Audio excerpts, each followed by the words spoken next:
Hi Julie, so I'm gonna quickly show you how I do my research normally.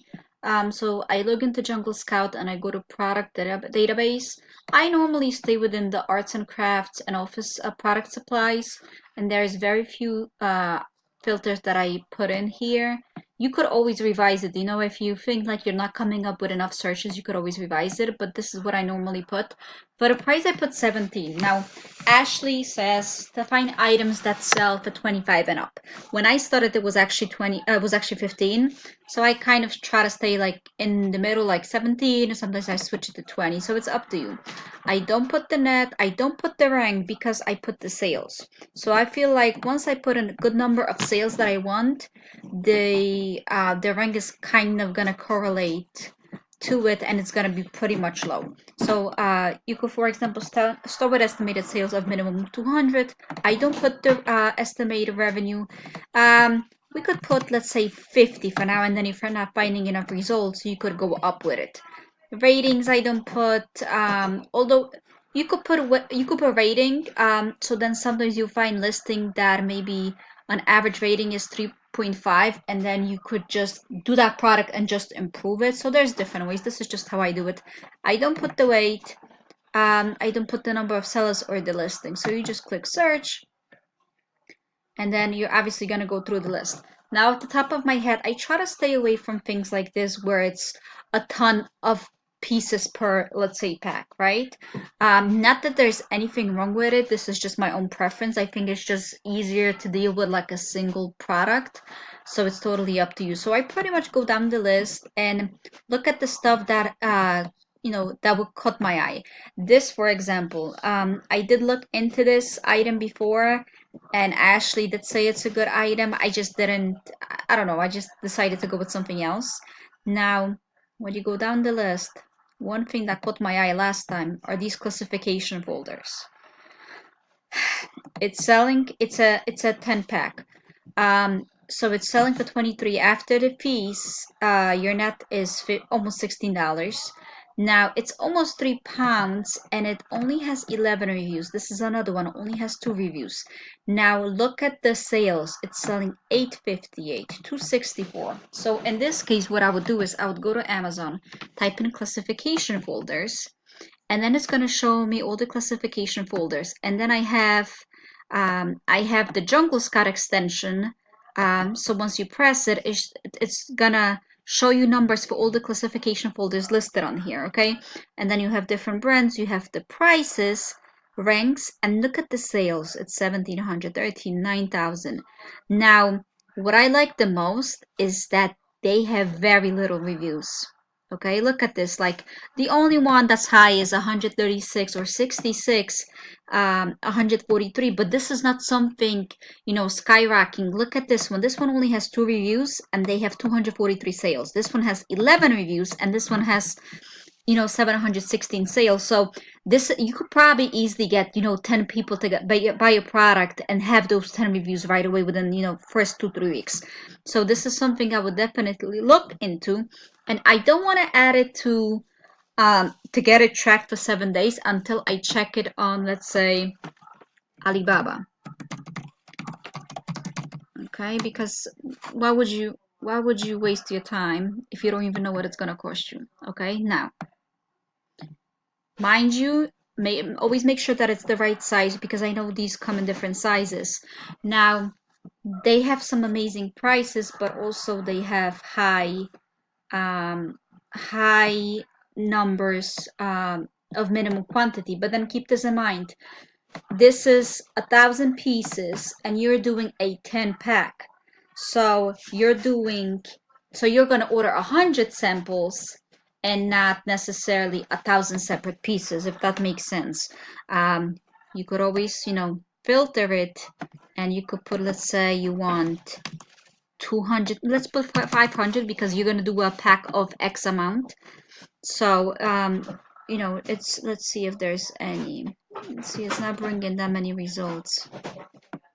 So it is required for you to get a larger amount. Okay, so let's keep it 1,000. Now, when I look at these prices, So let's open it. When I look at these prices, I know right away that I'm not getting 5 cents. I mean 50 cents, right? It's always gonna go to the higher one, only because the lower price goes for like thousands of pieces ordered. And for example, I have my item where they're charging me $10 per pack, and the only way I could go down is if I order 1,000 pieces, and that would cost me $10,000. So I'm still far from getting that discount. Now it seems very high, $4.5 for one. So let's just look in here if it's maybe a pack of X amount. It doesn't look like it. So these are just some things you gotta go through. Sometimes, you're gonna look at it and jump. You're like, oh, 50 cents. No, they will never charge you 50 cents. Now this is another one, $2. But if you look in here, they're charging it anywhere from 15 to 20 something. If you bought this for $2, a 10 pack, that's $20, and then still fee. So this is something that wouldn't make sense for you to get.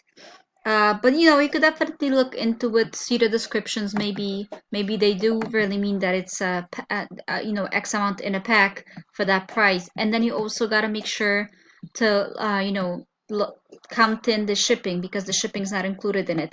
Maybe you could find a supplier in America. Who knows? I get my suppliers from China so far, so that's what I do. Everyone has its own preference of what they want to do. So the stuff that I'm skipping might be stuff that you may want to do. Another thing is papers like this, vinyl papers. I would look into this. These don't have pictures.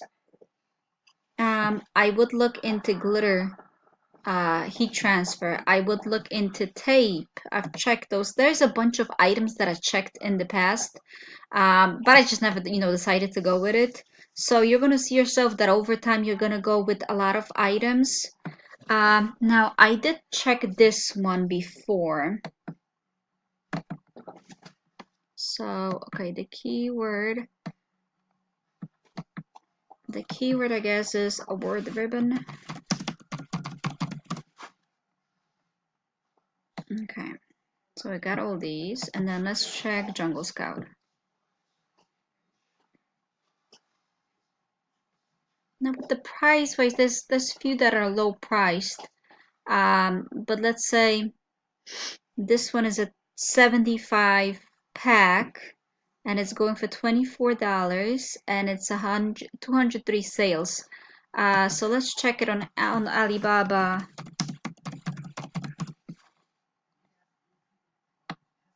And let's try to look for the correct one. Okay, so for example, something like this. For example, if you had to pay 50 cents for each, and let's say, okay, so this is the seller that's doing it is probably getting a very good price on it. But this is pretty much what I would do. I think this is exactly the one that was over there. So these are a little high prices. I know Ashley always has to look for items that are like 200 or 300 profit.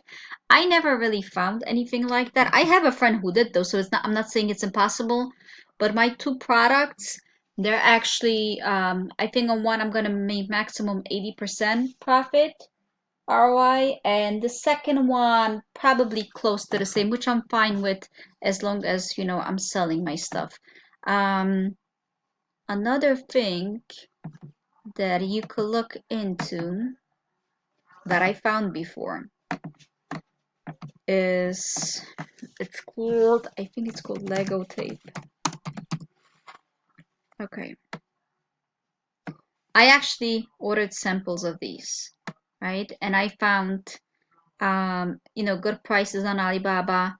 The only thing is you would have to do like a larger, like a 10 pack to qualify for $23. But then again, you see there's not a lot of competition when it comes to reviews, so you could try that. Another thing that I found is a pet showering tool, and all this stuff I got from Jungle Scout. Okay, So, and this is the one that I found. Let me see. Showering sprayer. I want to make sure that it shows me just the blue one so I can show you the numbers. Well, let me show you this one. So, for example, this one has 5 reviews and it sold less than 5. I'm getting it's a newer listing. That's why it's not updating yet. Now, once you find the right product, you're gonna go into product tracker and paste it in here, and it's gonna, watch it for you, and every day you could log in here and check the numbers.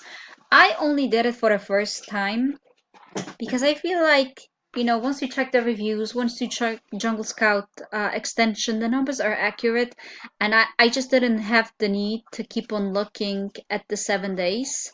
Not that, you shouldn't do it. You should definitely do it your first time to get a hold of it. But I think over time, you're just not going to have to do it also. What else? Now, as to, you mentioned pay-per-clicks.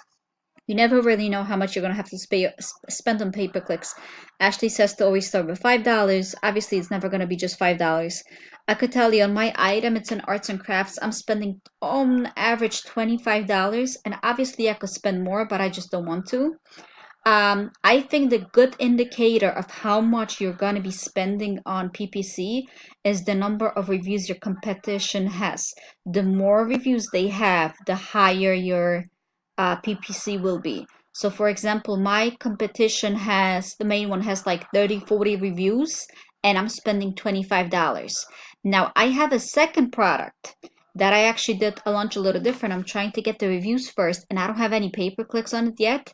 I don't know how, but it's actually selling organically with no pay-per-clicks. It's selling anywhere from 1 to 3 pieces a day. It has 5 reviews. The competition has under 50 reviews. So I could only imagine how well it's gonna sell once I turn on pay-per-clicks. I'm just waiting for like 2, 3 more reviews, and and I know like that item is really gonna sell well. I hope it clears everything a little bit. Sometimes it is a process. Sometimes you have to take long. Not every time that I logged in, I found product. Sometimes you see the same thing and the same thing. So that's when you change the numbers. Then maybe you want to change this to 200. Maybe you want to change the category. So it's really up to you, but don't stress yourself. Always contact the suppliers. I think they're not getting back until next week, so there's still some time before they get back. But there's times when I sit down at the computer and I contact a bunch of, suppliers on Alibaba, and some of them don't ever get back to you, and that's fine. Some of them get back to you, with the same day, and then you just take it from there. And pretty much what I do is I click contact supplier and I put I'm interested in such and such item. How much would it be for let's say 40 pieces plus air shipping to zip code such and such, and that's all I put. I try to keep it simple, and then we take it from there. I always get a sample. So that's one thing that you don't want to skip, because you never know. You don't want to spend $500 on something without getting a sample, and then just get something that you totally, didn't expect to get. So sample, I mean, it does kind of slow you down, but it's a necessary step. And expect to pay anywhere from, I guess, $30 to $60 for that sample, because a lot of times they will tell you, yeah, the sample is free, but you have to cover shipping. So I found that on average it's like $35, $40. I guess if the item was heavier, it's just gonna be a little higher. And a lot of times I guess people are like, oh man, I gotta spend all this money on, samples. It's a really necessary step, because you wanna see it, you wanna hold it, you wanna check the quality before you get a larger amount. So hope that helps. Let me know if you have any other questions. This video takes me 15 minutes to make, so I wish I had someone in the beginning when I started to do this for me, so I have no problem helping you. Just let me know if there's any specific that you would like me to record. Thank you.